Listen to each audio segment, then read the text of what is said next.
It's the Boss Cup. It's the first major cup of 2023, hosted by Bjenn, and it just saw the conclusion of its fifth event.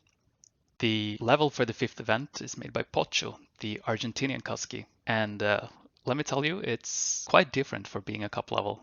The first thing you'll notice when you see the level is that it's quite striking in its jaggedness, its roughness. The name of the level is paper cut, and I think that kind of aptly describes the type of level that it is. When you think of a paper cut, you think of something sharp, and if there's anything this level has, it's a lot of sharp and jagged edges. The visuals are quite striking as well. I like the lots of different colors. I'm not even sure how he made this grass inside the ground. I will leave that for you to figure out. But overall, it's still kind of a simple level, just 2 apples and a flower. But all of these jagged edges makes for quite unsmooth but also technical driving. So what it maybe lacks for in multiple different styles or anything like that, it makes up for in the technical aspects. Just driving on flat ground becomes hard when the level is made like this. When it comes to styles for this level, you quite quickly realize that you can take this first apple by just dropping down, which kind of leaves this polygon rather useless. But I mean, it's there if you're playing it once or if you're very new, maybe. But the tricky part is if you take this apple by just dropping down, you're gonna end up in this kind of bucket here or something, and you're gonna run into these edges here, which again, this is the difficulty of this level, the paper cuts, the sharp corners and edges. When you get to the middle here and the first apple, here you actually have 2 different styles, and it's kind of hard to know which one is faster. You have maybe the more obvious style, which is to keep your momentum. If you're coming from the left here, you keep your momentum, you go up, around, down, up, take the apple, and keep going, which at least this to me looks like the more sensible style. But the other one, of course, is to stop here, drop down, take the apple, and go back. Now, why do I prefer the orange route in this case, the going above? Well, it's because you keep your momentum from the left, push away from the wall, and keep your momentum back to the left. Whereas if you do this drop down style here, you kind of have to stop here, brake, you have to accelerate a little bit to the right, stop again, take the apple, accelerate back, you're losing a lot of momentum in a lot of places. But of course, you have the killers here, which kind of makes this drop maybe a little bit more difficult. But I guess that's what we're going to find out when we play the level. Then once you exit this really like tight area here, you have the drop down towards the end, which is not that easy because you basically have to aim for this corner here. If you land with the wheel here, you're going to get stuck. So you basically have to land here, and kind of going from this pipe here, you have to cut this corner very cleanly to not get stuck. And then you have the end here. Again, you're going to land here, but you have this corner here, you have a corner here, you have corners in the roof. Very hard, very tricky to get by. And also it might not look like it, but the clearance you have here is very low. You have to be either piping or be very close to the ground not to hit your head. So yeah, at first glance a pretty simple level, but these jagged corners and the kind of momentum killers everywhere, literally killers or figurative, they give it another dimension that makes it really fun to play actually. So in order to analyze this level, I figured we would look at the top 5 replays, see what styles were the fastest, should you go above, should you go below, how are you going to clear this bucket at the start without losing too much speed, how are you going to finish cleanly. So with that, we'll jump into the replays. So we're going to be looking at the top 5 replays, and we'll actually start looking at the 4th and 5th place by Plastic and me. But I won't tell you who got 4th and who got 5th. I will let you see both replays, and then I will let you guess who got the better time. And to do that, we'll start by looking at my replay, because I don't know, I'm a narcissist, I guess. But then we'll look at Plastic's and you can compare. So I start by going left first, which we kind of already knew by just eyeballing the level. And I drop down, get a little bit stuck, but could keep some momentum at least. And then I chose to go for the head first style. Actually, Elron in my team was the one who found that it felt a little bit faster than going around. Taking the apple, and then here you kind of have to pipe, not hit your head. An okay drop down into the, I guess, drop down. And then just a simple vault here and push, and then the flower. After that, just let's immediately jump into Blastic's wreck and see how he did. Left first again, not much choice there. Drop down to the apple, but a very, very different style for the start, and also going around and doing the killer style in the mid. Jumping up cleanly, getting straight up onto this next, bump, piping through as well. Clean drop down, get some gas on the wall. And now pushing in the roof instead of doing the alo. This was a style I tried much as well. And then flower. So 4th and 5th place with 2 completely different styles. Now put them against each other and see which one was actually faster. And we'll put Blastek's wreck in front and I will be the kind of ghost. So yeah, both starting left, no surprise there. Plastic doing this insane bounce, me going on the floor. And yeah, Plastic leading by pretty much a bike length. He goes above, I go below. And then take the apple pretty much simultaneously. But Plastic has more speed going to the left, but I kind of catch up. We both drop pretty much at the same time. And then I do the all in the background, Plastic does the push in the roof, and basically, based on our 2 regs, we can assume that the fastest style should be with the bounce start in the beginning. It should be with the drop down in the mid, and maybe the Alo here, but a little bit more unsure. But unsurprisingly, that is exactly what happened.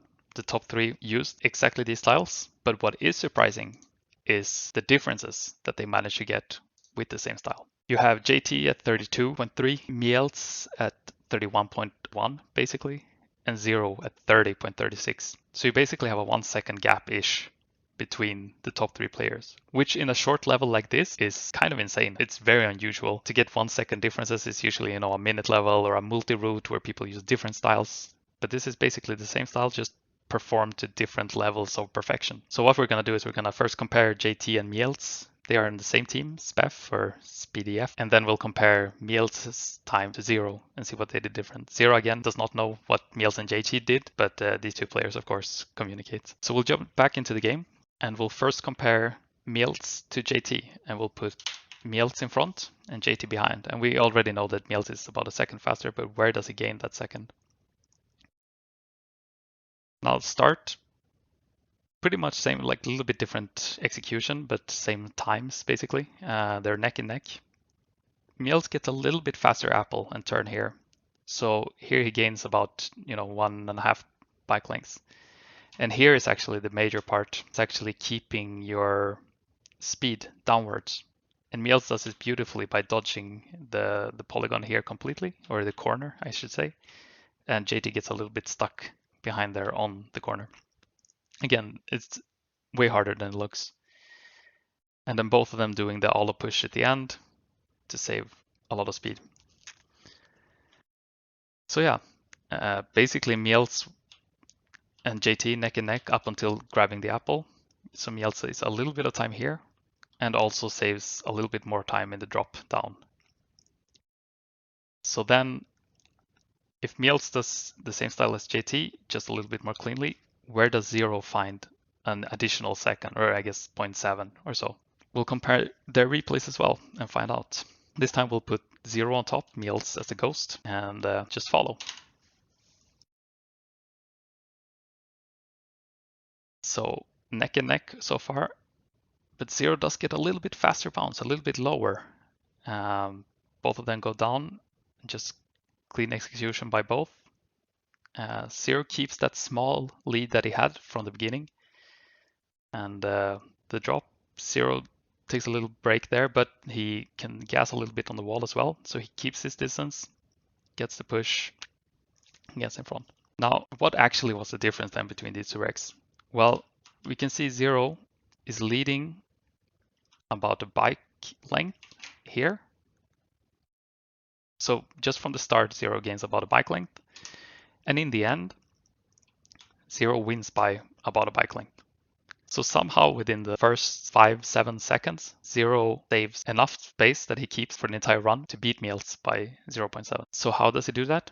Well, if we look at the start again, but look at it in a little bit slower speed, you can see that Zero starts braking a little bit later. You can see that his back wheel is a little bit lower than Mielz's here. Otherwise, it's pretty much identical, but you can see that like a few pixels lower.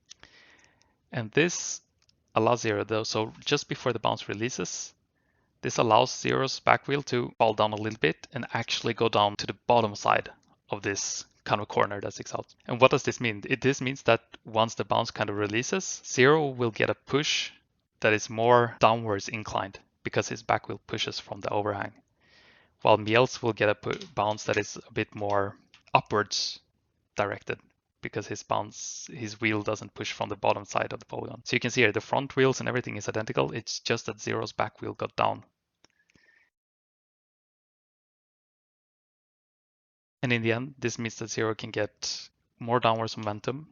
It means that he can land and start gassing much earlier. Zero is already gassing on the ground here, while Mills is still in the air. And he manages to keep that distance. Now, one thing that has to be added here is that because Zero goes much lower, he has more speed downwards, so its head is more vulnerable here than Mills. Mills has more time to rotate and get the head away from the ground. And also, how does Zero save this? Well, he does it by adding these beautiful two tiny brakes. See if you can spot them here in order to get up. Did you see it? We'll go back and look. Notice how here, brake, brake, boom. Just to get enough rotation to clear, again in full speed. It's really hard to spot, but these two small tiny brakes here, and already starting to gas down the front wheel here. You can see it turns, brakes, and then starts gassing again, brakes again, and then just keeps, and this exactly lets his back wheel clear. So brake, brake, and the turn to gas the front wheel down. It's a lot of stuff to be done in a very short amount of time. So much so that it's hard to notice, even harder to execute. But this extreme execution is what basically lets him save 0.7 second and win, with a huge margin, all things considered. All this from just, braking a tiny bit later, making his bounce go a little bit lower, and also these two tiny brakes here, boom, boom, to get a very clean drop and everything. So yeah, beautiful replay by Zero. We'll just let it play out to finish everything off. Low bounce, very clean, gas, brake, brake, up.